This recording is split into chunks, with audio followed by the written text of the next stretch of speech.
Good morning, everybody. Thank you very much for joining Hawaii Betsuin online Sunday service. So let's start service together with Vandana and Ti-Sarana.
Let us put our hands together in Gassho. When we come to know truly that we are possessed of blind passions and entrust ourselves to the power of the primal vow, we will, on abandoning completely our defiled existence, realize the eternal bliss of Dharma nature. Quoted by Koso Wasam. Namo Amida Butsu, Namo Amida Butsu, Namo Amida Butsu. Namanda, Namanda, Namanda. Good morning. Thank you very much for joining today for Hawaii Betsuin online Sunday service. I hope you somehow can find the peace during this difficult time. I believe it was already 2 years ago and it happened at my birthday. I called my mother on my birthday because usually my mother forget about my birthday, and that year was same. She forgot about it. But that year, I wanted to say thank you to her. Since I moved to Hawaii, I have been happy most of the time. There are, of course, many ups and downs, and sometimes I got angry or I felt sad. But basically, when I look back at my past 13 years in Hawaii, I have been happy most of the time. So, I would like to tell her I enjoy my life here in Hawaii, and I want to tell her thank you for supporting me and helping me always. My mother picked up the phone, then I told her, Mom, Oka-san, today is my birthday, and I want to say thank you for supporting me and giving me this life. I am so happy living my life in Hawaii. Her reply was not what I expected. She said, "Oh yeah, good for you." I was surprised and then told her, "Is that all?" She said, "Oops, sorry, happy birthday?" And I said to her, "Anyway, Mom, I just want you to know that I'm really happy being here and I appreciate your support." And she said to me, "Oh, Yuika, don't worry. Even if you are happy now, there will be always another problem waiting for you." Have you ever received any of those birthday wishes? So after I hung up the phone, I was thinking about what my mother said to me. Don't worry, even if you are happy now, there will be another problems waiting for you. My mother always said this phrase. I was thinking over and over, and I thought, then if problem always waiting for me, what is true happiness? What is my true happiness? When we look on the internet or watch TV, many websites and programs teaches us how to become happy. Positive, how to have a happy and healthy life. Sometimes they said, if you want to become happy, change your way of thinking. If you want to be happy and healthy person, go outside and do exercise, or save money for the future happiness. When we think about happiness, there are a lot of things can bring us happiness. Family, friends, good human relationship, health and physical ability, work and hobby, money and status, big house and nice small trip, healthy mentality and positive thinking. There are so many things which can bring us happiness. All those are of course wonderful, and I wish to have them all. If most of these are fulfilled, we feel happiness, aren't we? That is why we keep wishing to have them all, and if we miss any of these, we wish to get it back. However, Buddha mentioned everything in this world is impermanent. Everything keeps changing. In the Tannisho, a book compiled Shinran Shonin's words, in the Tannisho it mentions, in this impermanent world, like a burning house, all things are empty and vain, therefore untrue. So all those things which can bring us happiness are impermanent too, and untrue as well. Not even a single thing stays forever with us. Everything in this world to make us happy can be gone anytime. That is where we build our happiness. We think those things are concrete, and we build our life over such fragile base. If we don't feel happy, we want to find happiness in somewhere. If we feel happy, we don't want to lose the happiness and cling to it, but it will be lost without fail. One Japanese novelist writes, "If you keep searching happiness, you will become sick. If you understand there is no perfect happiness exists, you become healthier." I think it also can be translated as, if you keep searching happiness, you will become unhappy. And if you understand there is no perfect happiness exists, you will become happy. We always want to become happy, and if we are not, we keep seeking for it. But if we keep seeking happiness, it will bring us unhappiness because it always ends with unsatisfaction. Our passions are limitless.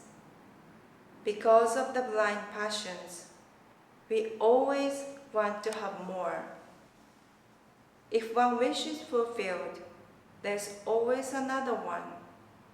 When those wishes would be fulfilled, we would feel happiness for a while, but there will be always another wish awaits for us. It means there is always problem or unsatisfaction waits for us.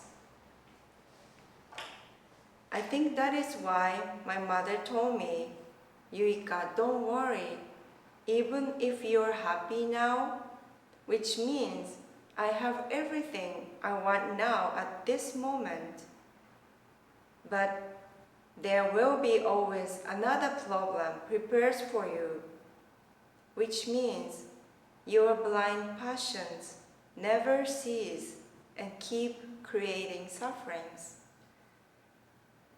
We can't stop seeking happiness. That is part of our nature. If we think we can find perfect happiness somewhere in the future, the day probably would never come. If we think the happiness we have now lasts forever, it also won't happen. But we don't have to worry about it. Shinran Shonin said, when we reflect on the establishment of the vow, we find that the Tathagata, without abandoning sentient beings in pain and affliction, has taken the directing of virtue to them as foremost, thus fulfilling the mind of great compassion. It means Amida Buddha knows about our passions and the unstoppable craving desires. We can't just be dragged by those desires, but we can't eliminate them totally too, because we rely upon the things so fragile and impermanent.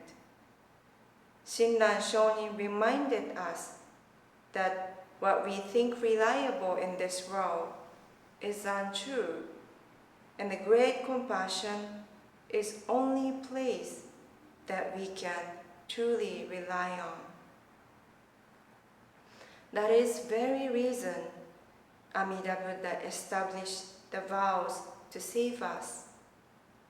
Then any unhappiness we will encounter in our life, all those happiness, sadness, disappointment, and sufferings can be understood as an opportunity to encounter great compassion.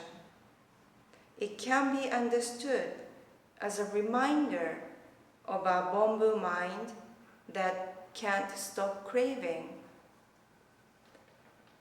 Once we know our happiness and unhappiness is always with Amida Buddha, and they connect to us through great compassion, there is a world which surpasses happiness and unhappiness of secular world. If we can understand it as an opportunity to meet great compassion, we will never be unhappy again. Thank you very much for listening. Let us together close it with the Nembutsu. Namo Amida Butsu, Namo Amida Butsu, Namo Amida Butsu, Namanda, Namanda.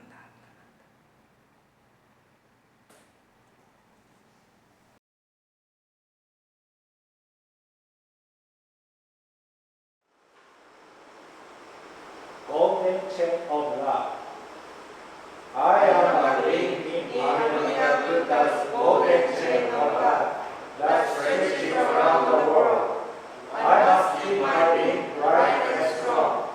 I will try to be kind and gentle to every living thing and protect all who are weaker than myself. I will try to think pure and beautiful thoughts, to say pure and beautiful words, and to do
Thank you very much for joining today's service. Please take care and stay safe. Have a peaceful Sunday afternoon. And I'm looking forward to seeing you again next week. Thank you.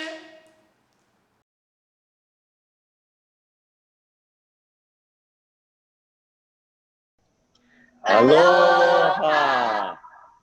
This picture is 17 years ago when we came to Hawaii. And now, 17 years later, ta-da! So, most small boy in our family became most tallest boy. And daughter is same as feet, not feet, height. And my daughter Kano is doing now. So I'm a second-year student at Yukok University after graduating from Pacific Buddhist Academy. And this year in February, I went to Sutra Training and now I am an ordained minister.